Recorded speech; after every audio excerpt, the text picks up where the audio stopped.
അപ്പോഴേ എൻ്റെ പ്രിയപ്പെട്ടവരോട് ഇതെന്താണെന്ന് ഞാൻ ലാസ്റ്റ് പറഞ്ഞു തരാം കേട്ടോ. ഞാൻ എപ്പോഴും പറയില്ലേ, എന്തെങ്കിലും കഴിച്ചിട്ട് കുഴിച്ചിട്ട് അത് കിളിപ്പിച്ച് അതിൽ നിന്ന് കിട്ടുന്നത്, അല്ലെങ്കിൽ തൈ വാങ്ങിച്ച് നട്ടാണേലോ അങ്ങനെ തന്നെ വേണമെന്നില്ല, തൈയൊക്കെ വാങ്ങിക്കാൻ ഒരുപാട് പൈസയാവില്ലേ.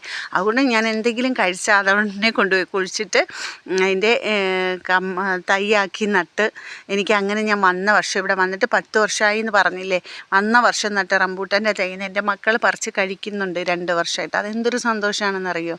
അപ്പോൾ എല്ലാവരും അങ്ങനെ ചെയ്യണം കേട്ടോ. നമുക്ക് വഴുതനങ്ങ അധികമൊന്നും ഇല്ല, അപ്പുറത്ത് 2 ചെടിയിൽ നിന്ന് ഞാൻ പറിച്ചിട്ട് രാവിലെ വന്ന് നമുക്കിതാണ് കൂട്ടാനും മെഴുക്കുവരട്ടി. ഇന്നാണെങ്കിൽ കറണ്ട് പോയിട്ട് മോട്ടർ കിണറ്റിൽ വെള്ളം മോട്ടറിൽ അടിച്ചില്ല. അതുകൊണ്ട് കറണ്ട് ഇനി 5 മണിക്ക് വരുന്നുണ്ട്, ടച്ച് വിട്ട് എന്തോ ഉണ്ടെന്ന്. അങ്ങനെ കുറച്ച് ട്രാജഡിയാണ്. പിന്നെ ഇത് നമ്മുടെ ചേമ്പാണ് കേട്ടോ. ഞാൻ ലാസ്റ്റ് പറഞ്ഞു തരാമേ. ഞാൻ ആദ്യം കാണിച്ച തൈ എന്താണെന്ന് ലാസ്റ്റ് വരെ കണ്ടിട്ട് നിങ്ങളത് അറിഞ്ഞാൽ മതി. അങ്ങനെ ഇപ്പം നിങ്ങൾ ഇട്ടേച്ച് പോകണ്ട. അപ്പം ഞാൻ എപ്പോഴും അടുക്കള ഇങ്ങനെ തന്നെയാണ് വെക്കുന്നത് കേട്ടോ. അത് ഓട്സ് കാച്ചിയതാണ്.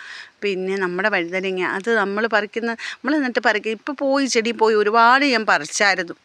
അപ്പോൾ എല്ലാവരും ഹാപ്പി ആയിട്ടിരിക്കുമല്ലേ, എല്ലാവരും സുഖമായിട്ടിരിക്കുകയല്ലേ. കുഞ്ഞു കുഞ്ഞു കാര്യങ്ങളാണെങ്കിൽ അതിൽ സന്തോഷം കണ്ടെത്തുക, അത്രയേ ഉള്ളൂ.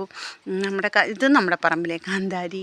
ഇവിടെ കാന്താരി കൂടെ ഇന്ന് ഞാനും നമ്മുടെ പിള്ളേരും കൂടി ഇന്നലെ ഒരു മാമോദീസയ്ക്ക് പോയതാട്ടോ. സുന്ദരിയായിട്ടില്ലേ.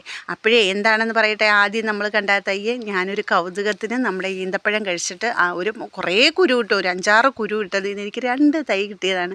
കിളിക്കോ ഇല്ലയോ എന്നൊന്നും നമ്മൾ വിചാരിക്കണ്ട.